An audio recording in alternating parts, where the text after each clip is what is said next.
I'm Sherrie Clark, and welcome to Courage to Be Seen, my podcast to help you have more success in your life.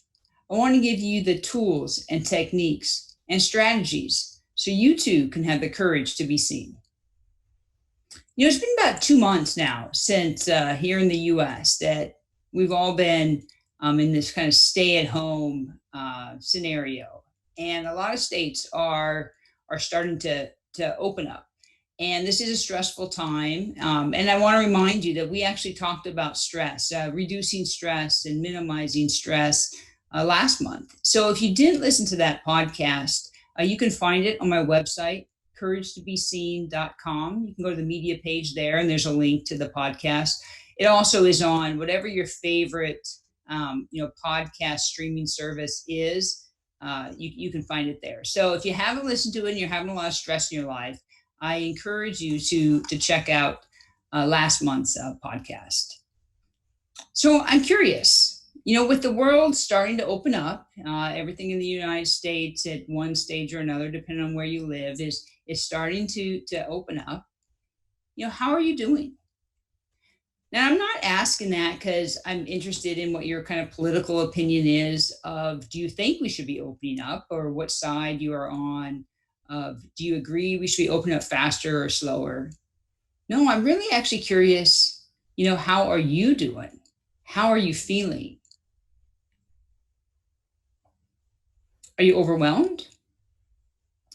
Do you think that you should be getting more done at this time? You might be shocked when you stop and think, wow, it's been 2 months and I really haven't got anything done.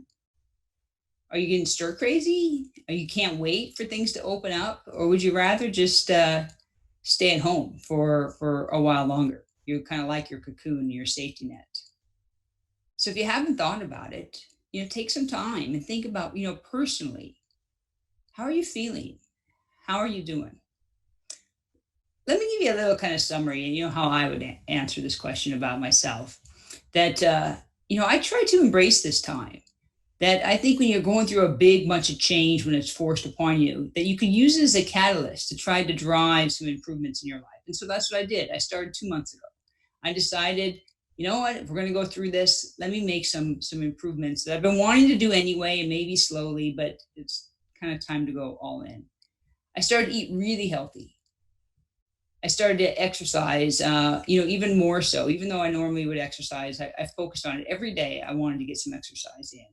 I started sleeping more. I started to not wake up from an alarm clock.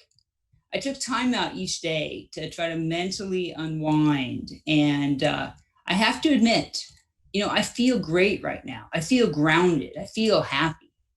And I know it's because I took this opportunity to really focus on my, physical and mental health at this time of incredible stress and change in the world. Now, on the other hand, I have not got any big home projects done. So if that's what, a lot of people over the last 2 months got a lot done at home, that's not me. I didn't do that. I did do a little organizing here and there. But that's not what I chose to work on. So for you, what have you done, in this time? Or what have you not done? What do you wish you would have done? It's not over. You still have time. How are you doing? How are you feeling? As you look at other people, you might be seeing, wow, they sure seem that they have it together, or they don't seem stressed out at this time. They're just doing much better than I am. Now the chance is they still are stressed.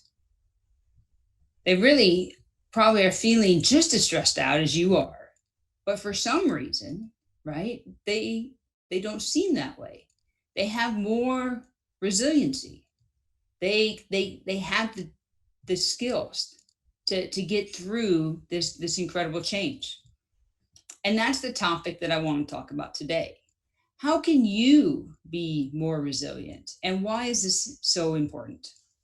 The definition of resiliency, right, is tending to recover from or adjust easily to misfortune or change, or the capability of a strained body to recover its shape and size after deformation caused by compressive stress. Well, we've definitely been through a lot of change and we've definitely been through a lot of stress.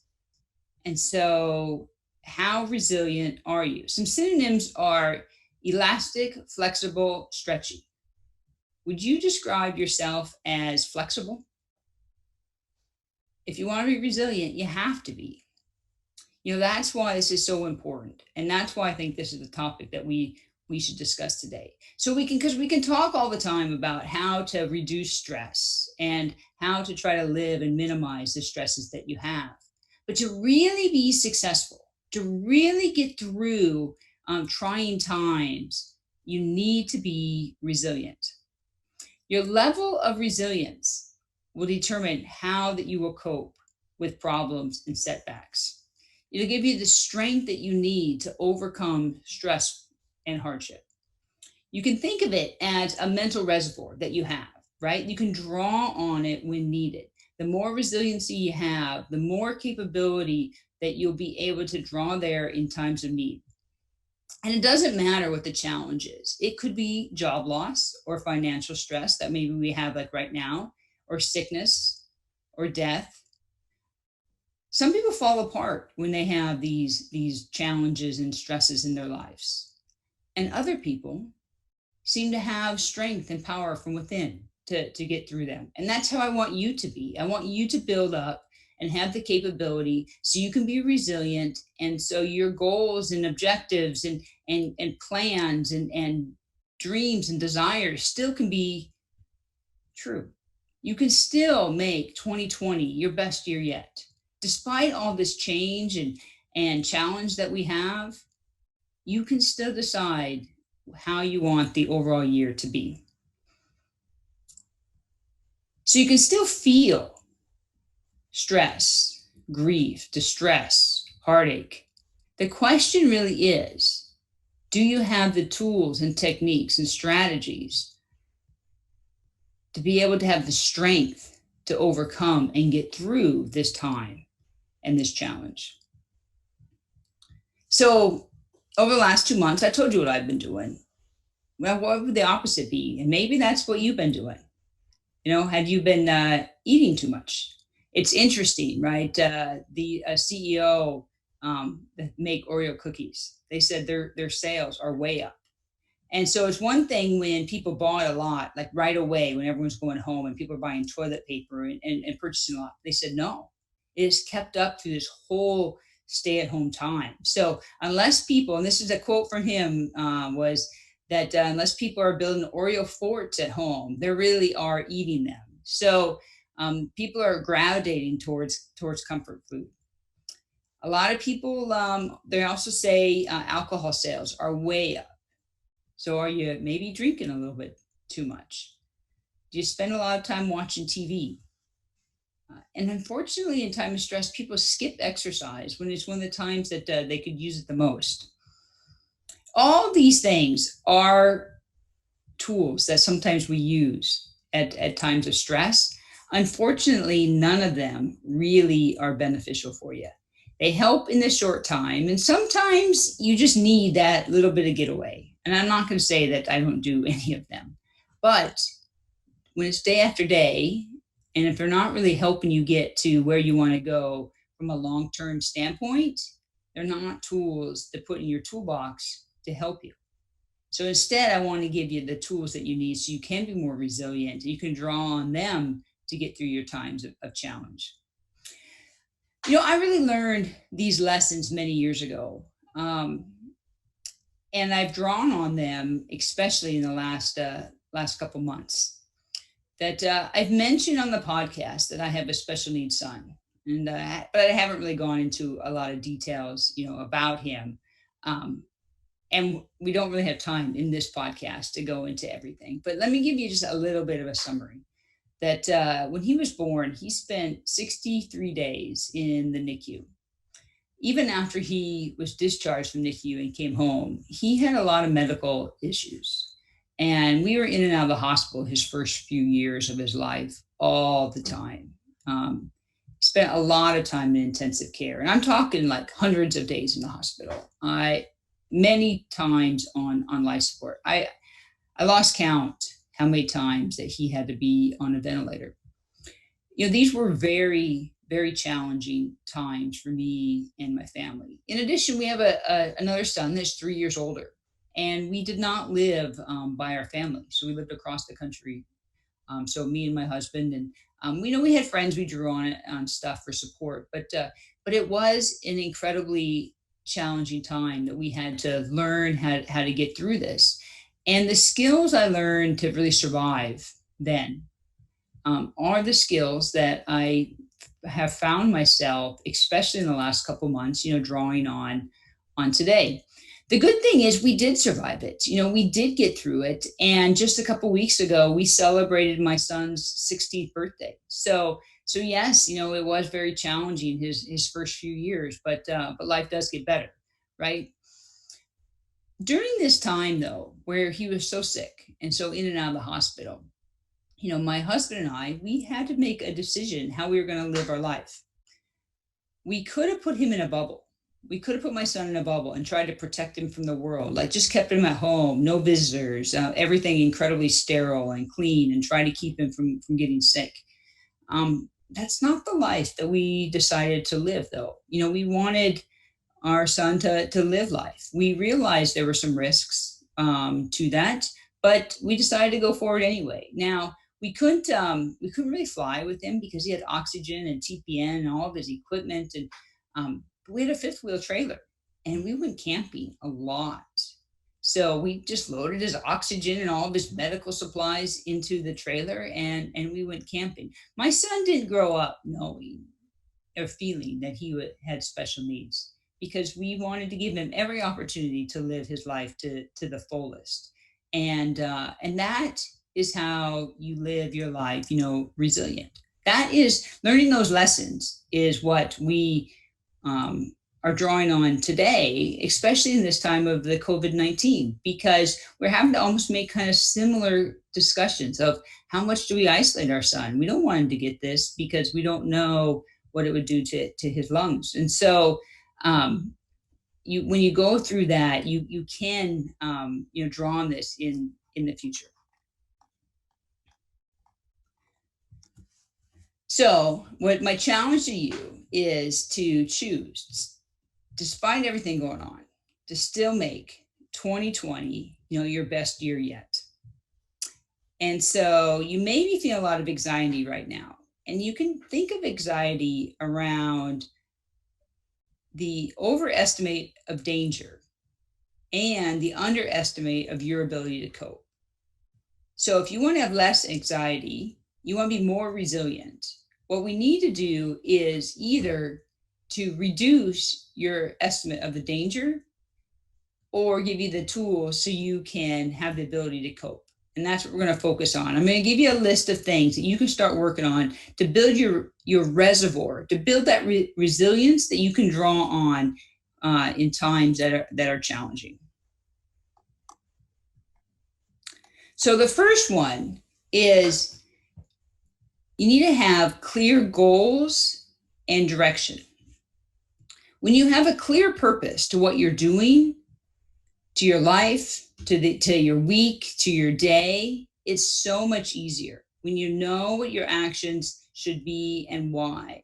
When you know and understand that purpose.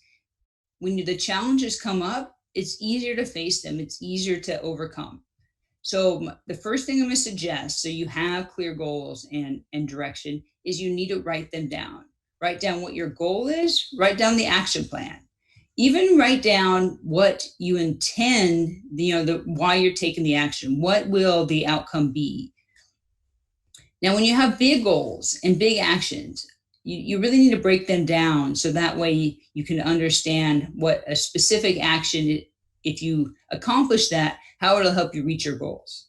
The more time you spend on this and write it down and have a clear plan, the easier when the challenges come up for you to stay on course, because you understand why, you understand that purpose, and it's like, oh, here's the plan. Yeah, I understand there's a challenge, but you're going to keep working towards it. If your goals aren't clear and the purpose isn't clear, it's so easy when that challenge comes, be like, it's just too hard. I don't know. I don't understand why. Your mind's going to not know why it should take that next step. So make sure, step one, have that clear goal. We talked about that, at the beginning of the year, but there's no reason you can't do it today. It's May. It's as good as time as any to set goals for the year. Maybe the goals that you set just really don't apply because there's been so much change, especially if you've had a change in your job, or just the outcome. It's totally fine when there's a big change like this. If you need to scrap some of those goals that you originally have, maybe you could relook at them, next year. If you need to set new ones, that's totally okay. But make sure you have a plan for what you want to accomplish this year. The second item to be more resilient is to focus on being optimistic. I've learned in my role that I need to be optimistic. I have to be a positive thinker. That people look to me and they see if I have a negative thoughts about a project, everyone else is going to be negative about it too. But you might not realize you get to choose this. You get to choose if you want to have positive thoughts in your head or if you want to have negative thoughts. Now, if you're so used to having negative thoughts, you might not realize that you actually get to choose, or how are you going to actually fill your head with positive thoughts. But there's exercises that you can do to start working on that. There's a few things. One, you could journal. You could pick a time. Maybe it's first thing in the morning. Maybe it's right before you go to bed in the afternoon when you need a break. You could take some time, like maybe 10, 20 minutes, and just write down, positive things about the day before. Keep filling it up. Like, so set a time and just work and write, all the positive things you can think about, like what happened today. Another thing that you could do is you could have time throughout the day and take time to think about something positive. So maybe you come out of a meeting and you go, okay, what's three positive things that happened in that meeting? This is really good to do when something goes wrong. And actually, like maybe you had a fight or it seemed like you got in trouble, like you didn't do very good on that project. All right, so what's something positive about it?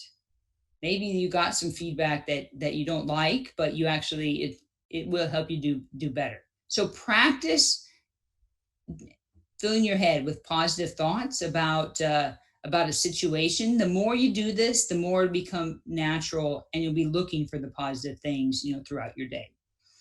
The third thing is you need to believe in your abilities. You need to trust that you'll just figure out. You don't have to know how to get to the end. You have to trust that you have the abilities that you will, as long as you keep trying. You might have failures, but you're going to just keep trying and just believe in yourself. Like I said, you don't have to know how to get to the end. You just have to take that first step and just go, okay, I'll figure out that second step after I took the first step, and just keep going and just chug away at it. But the more you believe in yourself, the easier it will be to face the challenges. The fourth item is you need to focus on what you can control. There's so much you can't control right now. Like I can't control when my gym's going to open up. I would love to go back to CrossFit, but I can't control that. So there's no point in me focusing on it. Instead, I can focus on what exercises I can do at home. Don't waste time focusing on things that really aren't things that you can control, because there's so many things that you can control. Focus on those first, because then maybe in the future, something will change, and something that you couldn't control or have a say in the past, now you can. But for right now, you want to make sure you focus on what you can control. The fifth item is you need to embrace change. There's so much change going around us. Don't try to stay away from it. Instead, go at it full force. Embrace it. I suggest that you practice change. We get in such a rut and we don't even realize it. One thing that you can do to embrace change is when you go shopping, pick a different brand. So let's say maybe you're buying toothpaste. Don't buy the same toothpaste you always buy. Pick something different. When you're going to go to a restaurant, don't go to your favorite restaurant. Pick something you've never been to, you never heard of. When you do go out to eat, pick a dish that you've never tried. Like, force change throughout your life just for the sake of change. Like one time my son and I, we went to an Ethiopian restaurant. We ordered dishes. We didn't even know what they were. It was very good food. Wasn't even sure what I was eating, to be completely honest. But those bits of changes, when you do them on a regular basis, I now hardly ever like buy the same brand of shampoo twice in a row.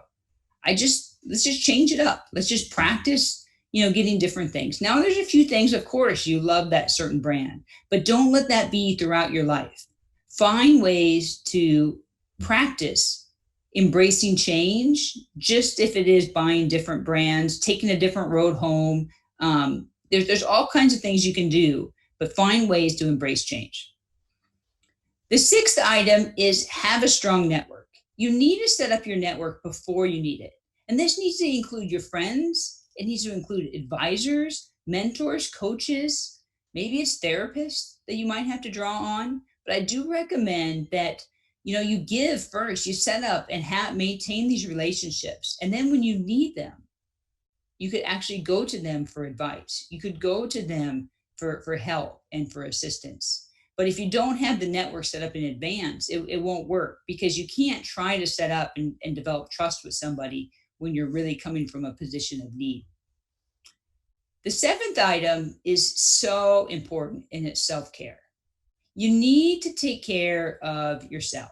This is eating, sleeping, exercising, taking time out for yourself, getting a massage, bubble bath, taking time to meditate. You can't be going full force all the time. It's like a car. You can't have the accelerator all the way down and just think you're going to continue to drive that car. You have to be practicing to live your life more at half throttle. That way, occasionally you can rev your engine, you can go, but then you have to back off. You have to give your body, your mind a break. You have to take care of yourself to be resilient, or you won't have the strength to overcome the challenges in front of you.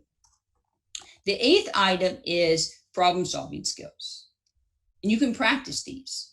You can practice like by playing games. You can do games on the computer. You can practice, okay, if you have to solve something for work, don't just think of one way to solve it. Say, hey, can I think of 5 or 10 different ways to solve this? When you read about something in the newspaper and you see someone solving, some problem that came up, you can say, is there any other ways I could think of to solve that? Not to second guess or to say I could do it better than them, but you need to practice solving problems. So that way, when problems come into your life, you're better at exercising those skills. The ninth item is understand the time frame. When it comes to being resilient, it's really helpful to know what kind of time are we talking about. That's one of the reasons why right now is so stressful, because we don't know the time frame. But when you don't know how long the overall time frame is, you could focus on today or this week. When my son was in the hospital, we would do that. We'd focus one day at a time. And when one day at a time was too tough, we'd focus on 1 hour. And when 1 hour sometimes became too tough, we would focus on this moment. And you focus on how you get through this moment. And then the next one. And those moments turn into hours, which turn into days and weeks and years. And we just celebrated his 16th birthday. So that's how it works. So make sure you're thinking about the right time frame, and that will help you be more resilient in whatever you're trying to overcome. The 10th item is you need to take action. You can't just sit there. You have to take some action. You have to, when you start taking action, you can learn and you can adjust if need be, but you want to take that first step. You don't just wait for things to happen. You need to start taking action. Find something that you can do today. Don't do it tomorrow or next week. Find something that you can start doing today. So these items, when you focus on working on them, they will build your capability to be more resilient. It's not something that you just know how to do. It's not something some people are born resilient and other ones aren't. But as you see, there's exercises that you can do. You can find out where your weaknesses are. Maybe you don't like change. So maybe you need to practice. One thing I did once is I donated like 80% of my entire wardrobe, and I went out and bought new clothes. This made me, embrace change. So let me just go through the list really quickly for you. Have goals and a clear direction. Be optimistic. 3, have belief in your own abilities. 4, focus on what you can control. 5, embrace change. 6, develop a strong network. 7, make sure you're taking care of your self-care. 8, practice your problem-solving skills. 9, understand the time frame of whatever issue or whatever challenge that you're trying to overcome. And 10, take action. Overall, you will be happier. And we all want to have more happiness in our lives. And if you practice these steps, they will get easier with time, and you will develop your level of resilience, and the challenges that you face will become easier. Not because you won't be stressed out, not because the challenges themselves are easier, but you will have the skills, and you'll be more flexible, and you'll be more resilient so you can overcome them. We can only be ourselves. And by embracing myself, I have learned to have the courage to be seen and develop more joy in my life.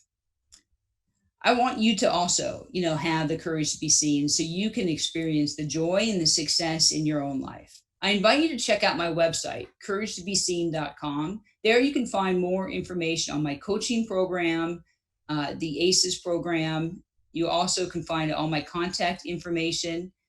I post daily on Facebook and Instagram motivational quotes. So you can follow me on both those platforms, and you can get those to help you through, each day. If you enjoy this, I encourage you to subscribe to the podcast so that you get notification on future episodes. And thanks for listening. And I look forward to talking to you soon.